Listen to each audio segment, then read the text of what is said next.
কেউ আইন ভেঙে থাকলে তিনি গ্রেফতার হবেন। বৃহস্পতিবার তা আরও একবার স্পষ্ট করে জানিয়ে দিলেন রাজ্য পুলিশের ডিজি রাজীব কুমার।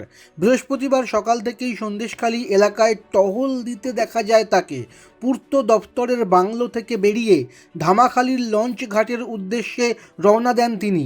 তারপর আবার লঞ্চ নিয়েই যান ছোট শেয়ারা এলাকার দিকে। লঞ্চে উঠে টহল দিতে বেরোনোর আগে ডিজি বলেন, আমরা এখানে এসেছি সকলের সঙ্গে কথা বলতে। আমাদের দিক থেকে যা যা করণীয় অবশ্যই আমরা তা করব। যে সমস্যা আছে আমরা তা শোনার এবং সমাধান করার চেষ্টা করছি।